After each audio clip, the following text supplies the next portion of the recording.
اور اس ساری سچویشن میں آپ یہ دیکھیں کہ عظیم فنکار عثمان بزدار کا کچھ ذکر ہی نہیں ہو رہا. یہ وہ آدمی ہے جس کے شہر میں ہو رہا ہے، جس کے کیپٹل میں ہو رہا ہے، اور وہ آج میڈیا کو اپنی کارکردگی بتاتا رہا، اور اس نے اس حوالے سے ایک ٹویٹ بھی کی کہ جناب حالات بالکل ٹھیک ہیں، سب اچھا ہیں. اور جو ہے فردوس عاشق عوام صاحبہ نے جیسے ہی بتایا کہ ہم نے آپریشن کیا، اس کے بعد وہ ہسپتال بھی چلی گئیں، پتہ نہیں ان کی طبیعت خراب ہو گئی. لیکن عثمان بزدار جو ہے ابھی تک نہیں بتا رہے. یعنی کافی جو ناقدین ہیں حکومت کے، جن کو جو کرٹیسائز اس وقت کر رہے ہیں، ایک بہت سیریس ایشو جس پہ وہ بات کر رہے ہیں کہ کل سے، یعنی آج صبح سے، آپ سمجھ لیں کیونکہ اس وقت تو تاریخ چینج ہو گئی ہے، صبح سے جناب سعد رضوی صاحب کا ایک خط جو ہے ان کے نائب امیر جماعت کے نام، وہ میڈیا پہ پوری طرح سرکولیٹ کر رہا ہے، چل رہا ہے. اس کے ٹکرز بھی چل رہے ہیں کہ جناب یہ دھرنا ختم کر دو جو تم نے کیا ہوا ہے، اور یہ جو ہے تدفین کریں اور یہاں سے منتشر ہو جائیں. تمام کارکنوں سے انہوں نے ریکویسٹ کی ہے. اس خط کے اوپر جو تاریخ ہے وہ 17 تاریخ ہے. اب 17 تاریخ کا یہ خط ان کو کیسے پتا تھا کہ 18 کی صبح کو وہاں پہ آپریشن ہونا ہے؟ ان کو کیسے پتا تھا اس آپریشن میں یہ سب کچھ ہونا ہے؟ ان کو کیسے پتا تھا کہ وہاں پہ یعنی لوگ زخمی ہو جانے ہیں اور لوگ اس کے بعد اکٹھا ہو جائیں گے؟ اور وہ پھر 17 کو خط لکھ رہے ہیں پری ایمپٹ کرتے ہوئے کہ 18 کی شام کو جو بڑی کنوینئنٹلی میڈیا میں آ جائے گا. تو لوگوں کو اور ان کے کارکنان کو جو شدت سے اختلاف ہے اور جو ان کو دکھ ہے اس بات کا، وہ برملا یہ کہہ رہے ہیں کہ ہمارے خلاف جتنی بھی کوریج ہے، جو پولیس کی سائڈ کی کوریج ہے، جو حکومت کی سائڈ کی کوریج ہے، وہ تو میڈیا پہ ہو رہی ہے، لیکن ہمارے جو لوگ زخمی ہو رہے ہیں، ہمارے جو لوگ جن کی یعنی جانیں چلی گئیں، ان کے متعلق میڈیا جو ہے وہ بالکل بھی خاموش ہے اور کوئی بھی چیز نہیں دکھا رہا. مین وائل ابھی سے تھوڑی دیر پہلے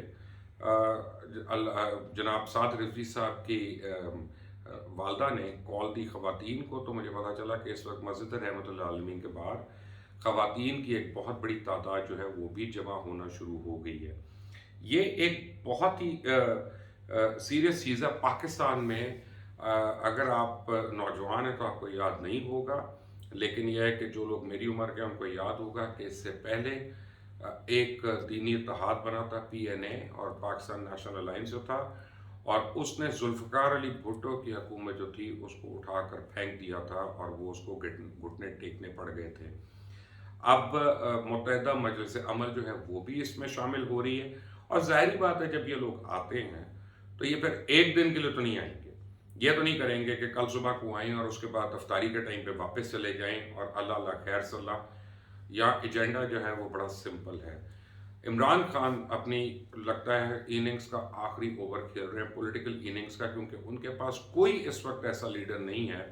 جہانگیر ترین سائڈ لائن ہو چکی ہیں، اور یعنی جو ان کے ایک 1 پوائنٹ آپ سمجھیں کہ سنگل ایک ان کے اسٹال وارڈ تھے جو ہر ایک سے جا کے ڈیل کر لیتے تھے، نیگوشیٹ کر لیتے تھے.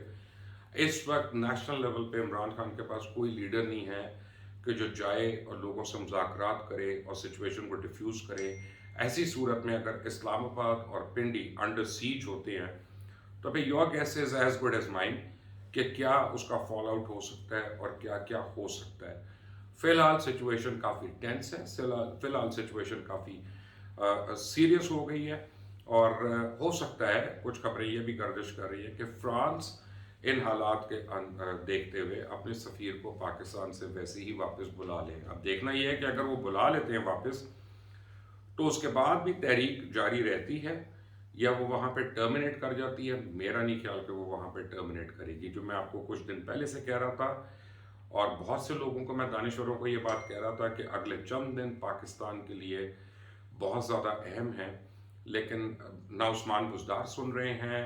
عمران خان بھی آج جو سارا دن ٹویٹس کرتے رہے، وہ کراچی میں شوکت خانم کے اوپر ٹویٹس کرتے رہے، لیکن لاہور میں اتنے لوگ گر گئے، مر گئے، شہید ہو گئے، ان کے اوپر انہوں نے بات نہیں کی. لگتا ہے کہ ثانیہ ماڈل ٹاؤن ہو یا لال مسجد ہو، اسی طرح کی چیز جو ہے اب اس نے دوبارہ سے لاہور کو ایک باری پھر گرپ کیا ہوا ہے، اور یہ اب جو ہے نکل کر اسلام آباد کی طرف چیز جا رہی ہے. اب اسے کچھ دیر کے بعد اگر تو قائدین TLP کے ہیں، انہوں نے اسلام آباد کی طرف لانگ مارچ کا اعلان کر دیا، تو راستے میں جتنے بھی شہر آتے ہیں پھر میں آپ کو بتا سکتا ہوں اہل سنت والجماعت اور دیوبندی حضرات جو ہیں وہ ان کو جوائن کرنا شروع ہو جائیں گے. Pakistan is passing through a very critical phase right now. اللہ تعالیٰ سب کو اپنی امان میں رکھے. اس چینل کو سبسکرائب کریے گا، بیل آئیکن کو پریس کریں تاکہ جتنی بھی اپڈیٹس ہوتی ہیں وہ میں آپ تک فوری طور پہ لے کے آؤں گا. اللہ حافظ.